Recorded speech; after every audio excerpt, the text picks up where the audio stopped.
Dapat dito ka din sa mga green.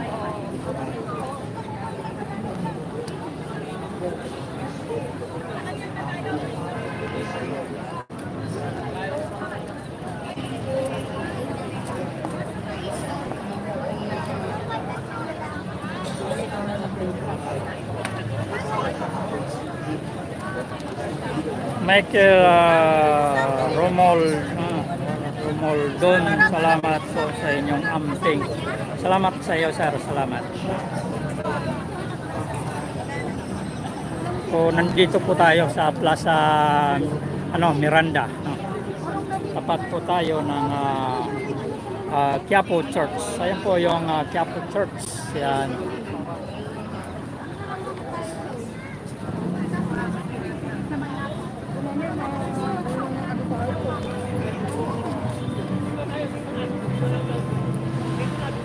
So, madami-dami na rin tao dito. Yan. So, ito po ay ayon sa ating mga nakausap, hindi sila napasama doon sa caravan kasi limitado lang yung sakyan. So, saan ba kayo galing yan, sir? Galing kami sa nasa may City Hall. Kaya sabi, dapat doon ang meeting area dyan sa may Diwata. Kartilya. Tapos, nag-meeting place na kami dito sa may Pero sabi, doon lang magtatapos na yung caravan mamaya, doon sa may... nandun yung mga NPA eh. Sabi nila. Kayo, baka NPA kayo. doon, magkaiba yon sa may Liwasang Bonifacio, nagaganap yon yung ibang yung atin naman siguro doon sa may Kartilya ng Manila, sa may Kikiki. So, anong mensahe mo kay Tatay Digong, sir, sa birthday niya? Tatay, happy birthday po. At saka sana pagaling po kayo. Pati si GT Sara. Yan, lahat po. yan. Salamat po, salamat. Saka Marcos Design. Yun. Anong pangalan niyo, sir? Ha? Anong pangalan niyo? Tipo. Okay. Tipo. Okay. So, Yeah. salamat po, salamat. Yan.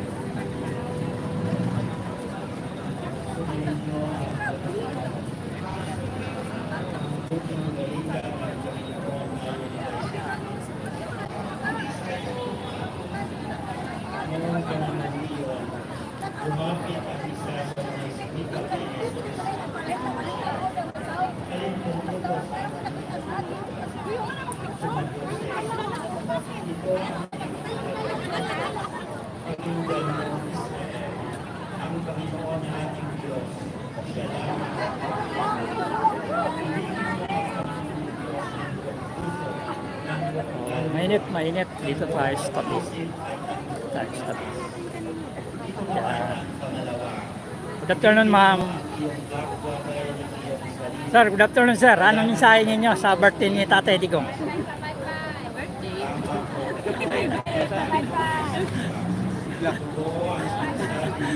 Saan pa kayo galing niyan, ma'am?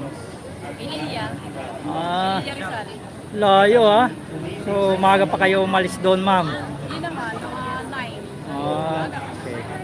So, hindi kayo sumama sa caravan. Okay.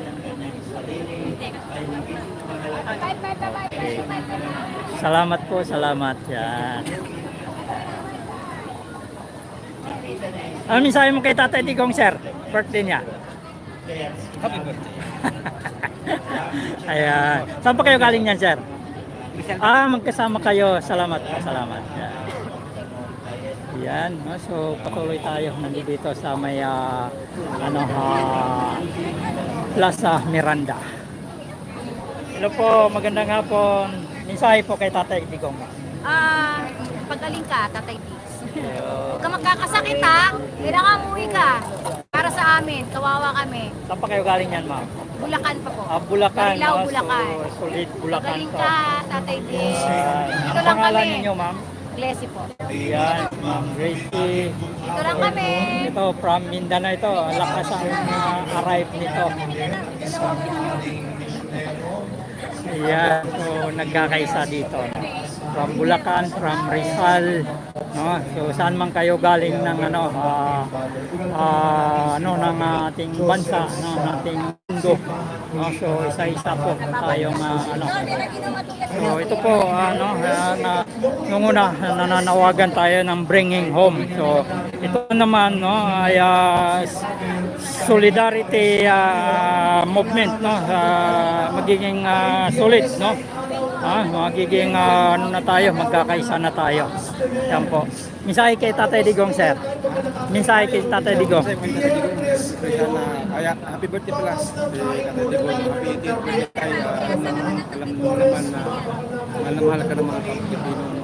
Dito kami ngayon, dahil din namin sa pamamagitan po nito, may padama namin sa inyo yung aming pagmamahal. Mainit ang pagmamahal tayo sa inyo. Hinihintayin namin dito sa Pilipinas. Kami ang unang magiging masaya. Thank you sa yung pagmamahal. Kahit ano pa yung iba to sa iyo tayo, wala talaga lahat ng mga mainstream media, narinig ko yung sa Confidence, sa radyo, talagang paano kanila sisirain. Hindi maganda talaga pakinggan, pero alam naman ng buong Pilipino tayo kung paano kami pinapahalagahan. Ako bilang OFW tayo, hindi ako maabot ng 7 years, plus 2 years, 9 lahat, kung hindi dahil sa iyo. Dahil alam namin kung paano kami pinangalagaan. Salamat sa iyo, Tay Digong. Saan pa kayo galing yan, sir? Saan kayo galing? Korea po. Ganun. Mali, nagkaroon ako. Galing ako ng Saudi. Nung nag-Saudi ako, hindi pa yun siya. Nung nag-Qatar. Talagang ako sa kanya lahat yung 5 years ko doon. Wala naman tayong masabi kasi talagang siya lang talagang tunay na mamahal sa mga OFW. No? Wala akong masabi sa kanya. Talagang yung pag-ano niya, yung pagsabi sa kanya na susupuin niya yung droga, tinupad niya yun. Ito lang human rights na ikialam dahil mas pinapahalagaan pa nila yung buhay ng mga kriminal kaysa sa mga nabiktima. O ni isa hindi sila naglagay doon sa Senado o sa Kongreso ng ng isang pamilya man lang na nabiktima ng mga drogista.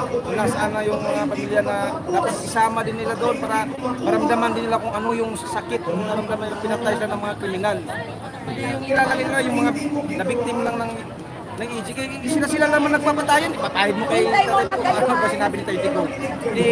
Isama nyo na yung may sakit ng cancer, isama nyo na sa kasaan ng bus, ilagay nyo na sa akin lahat. No, di ba sabi niya? Kasi halos lahat pinahid. O ngayon, yung warrant na sinasabi nila, ilan yung taong nakalagay? 43. Asan mga EG na sinasabi doon?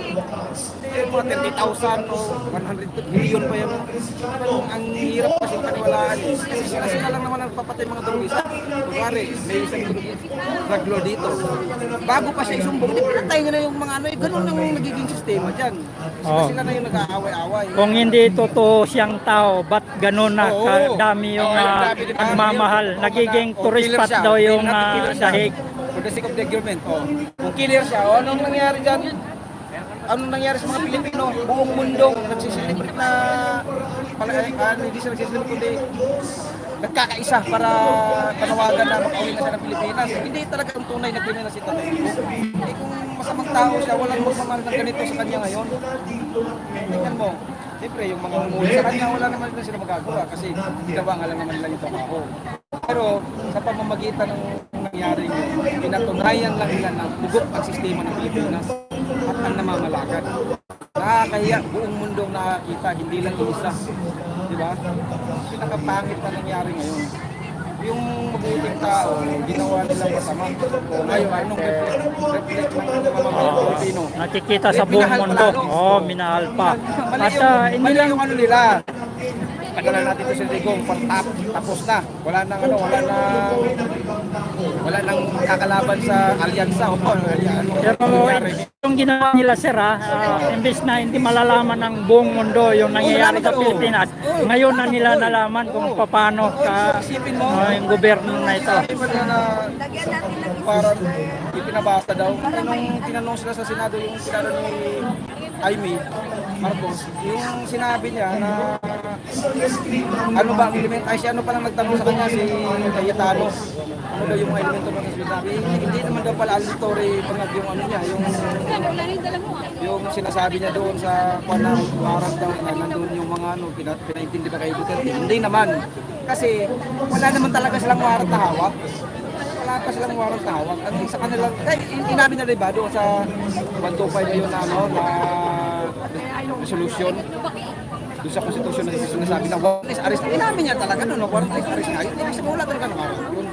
Saka isa pa kung may warrant man sa 59 doon sa 59 na bata, 59 paragraph 2, nakalagay din doon na bago mo dalhin sa ICC pala yung isang may sinasabi ko nung Lilitisin mo na rito. lilitisin mo na sa Pilipinas. Yung sa Supreme Court, kasi Supreme Court na magsabi na sige dalhin na yan doon kasi talagang tunay ang mga ebidensya. Hindi naman eh. Wala. Pero may plano ka pa niyang bumalik, sir, na mag-abroad? Oo naman kasi mag-40 pa tayo. Bata pa.